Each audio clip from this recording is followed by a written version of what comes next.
रात के समय मुन्नार हिल स्टेशन के नज़दीक पहुंच गए थे और उस वक्त हम सब थोड़े घबरा गए थे क्योंकि उस टाइम पे बिल्कुल ज़ीरो विजिबिलिटी हो चुकी थी। आसपास कोई स्ट्रीट लाइट या हेडलाइट कुछ मतलब दिख नहीं रहा था और बिल्कुल ठंडी हवा थी और झींसी भी पड़ रही थी, मतलब बहुत हल्की हल्की बारिश। बट फॉर्चुनेटली हम अपने डेस्टिनेशन पहुंच गए। पॉपकॉर्न ना डालते हैं। नहीं रेडी आ गया है मैं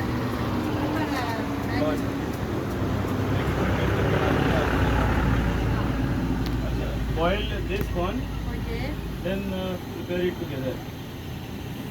same one by Same, both same. अच्छा रहा, काफ़ी बिट कॉस्टली था बट अगर ओवरऑल एक्सपीरियंस देखे तो इट वाज वर्थ इट।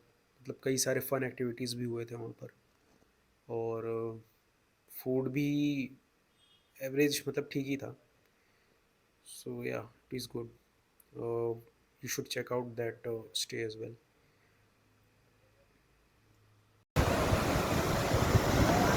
तो ये है पेरियल कनाल वाटरफॉल्स और ये व्यू पॉइंट है मुन्नार में।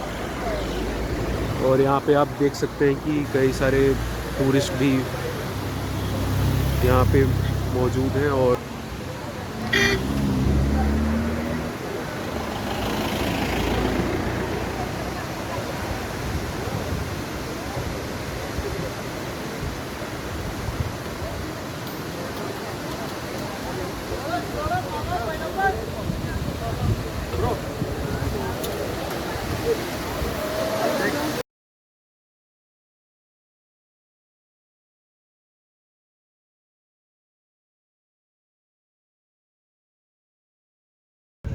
हेलो गाइस, सो अभी हम आ गए हैं next destination in Munnar and this place you are seeing here is called echo view point.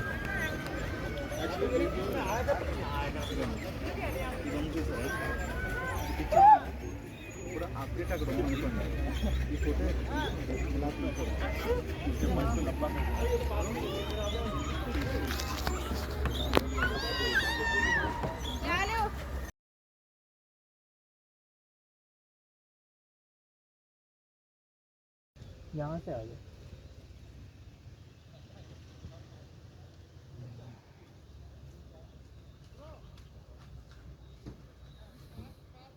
Okay.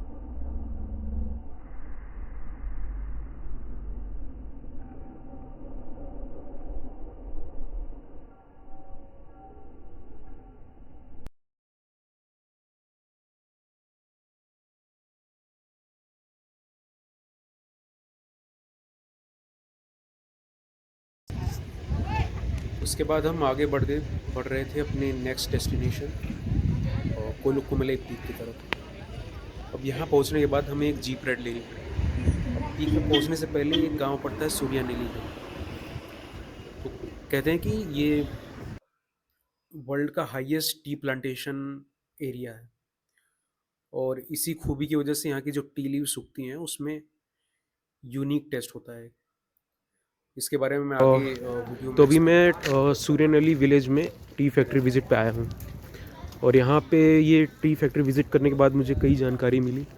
जैसे कि यहाँ पे आप देख सकते हैं कई सारे टी गार्डन्स नीचे हैं।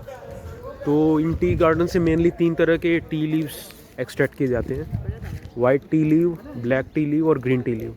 अब इन तीनों टी लीव्स की जो प्रोसेसिंग होती है वो काइंड ऑफ डिफरेंट होती है। तो वो मैं इजीली समझाना चाहूँगा।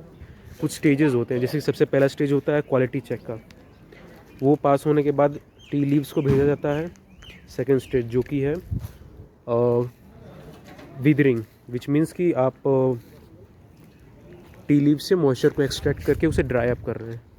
अब ड्राई अप होने के बाद इन लीव्स को कन्वेयर बेल्ट के ज़रिए सेकंड स्टेज में भेजा जाता है, जो कि है CTC, बेसिकली क्रश एंड उसको रोल डाउन कर दो। क्रशिंग करने के बाद उसको काफ़ी छोटे छोटे पार्टिकल्स में कन्वर्ट हो जाते हैं, ग्रैन्यूल्स में, और उसे रोल्ड अप करके काइंड ऑफ स्मॉलर बॉल्स में उसको कन्वर्ट कर देते हैं। अब इसके बाद भेजा जाता है नेक्स्ट स्टेज, जो कि है फर्मेंटेशन स्टेज। तो फर्मेंटेशन स्टेज में हम लोग ऑक्सीजन के कांटेक्ट में लाकर इस टी लीव्स को फर्मेंट करते हैं, जिससे कि उसका कलर चेंज हो जाता है from original colour to black colour. अब इसके बाद इसे भेजा जाता है नेक्स्ट स्टेज, जो कि है हमारा अगेन वेदरिंग स्टेज। बेसिकली आप ड्राई अप कर रहे हो उसे अगेन, एंड देन उसे भेजा जाता है क्लीनिंग स्टेज में, जहाँ पर आप मैग्नेटिक इंस्ट्रूमेंट्स के ज़रिए उसे आप क्लींस करते हैं। उसमें डस्ट पार्टिकल्स और अदर हार्मफुल पार्टिकल्स को सकअप करके उसे क्लीन बना देते हैं। And then next final stage होता है, वो है हमारा पैकिंग। तो यहाँ पे बेसिकली हम इन prepared final output T particles को इकट्ठा करते हैं और उसकी पैकिंग करते हैं। अब एक चीज़ यहाँ पे मुझे पता चली कि अब इन टी पार्टिकल्स को, अच्छा एक और बात कि ये सारा प्रोसेस जो होता है ये ब्लैक टी के लिए है। अब इनके अलावा ग्रीन टी और वाइट टी के प्रिपरेशन में थोड़ा सा डिफरेंस होता है। वो ये है कि ग्रीन टी के केस में हम फर्मेंट नहीं करते, क्योंकि फर्मेंटेशन करने के बाद उसका कलर चेंज हो जाएगा ब्लैक में। So rest of the steps remain same except fermentation. और वाइट टी लीव्स जो हैं वो उसमें सिर्फ 3 स्टेजेस होते हैं, picking up and then withering and then packing. अब अगर अब इनके यूज़ केसेस के बारे में बात करें तो सबसे ज़्यादा डिमांड होती है ब्लैक टी की, और उसके बाद आती है green tea and then white tea leaves. तो वाइट टी लीव्स की काफ़ी ज़्यादा बेनिफिट्स होते हैं, even much better benefit than green tea leaves. तो ये एक नई जानकारी मिली मुझे। ऑक्शन किया जाता है एक जगह। अब उस ऑक्शनिंग में कई सारी बड़ी टी लीव्स कंपनीज, जैसे कि टाटा की कंपनीज और अदर है, वो सब आके बिडिंग करती है और इन्हें ख़रीदती हैं, और इसके बाद ये मार्केट में बेचती हैं। तो this is a very fascinating procedure.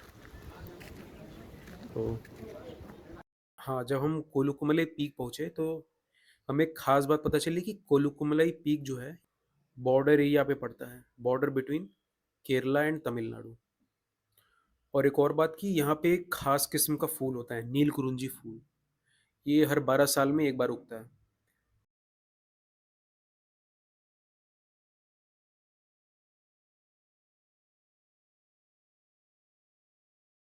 तो गाइस फाइनली हम अपनी थका देने वाली जीप राइड ख़त्म करके इस पीक पर पहुँच चुके हैं।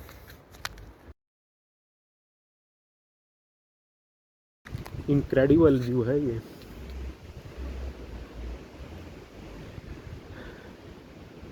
वाओ,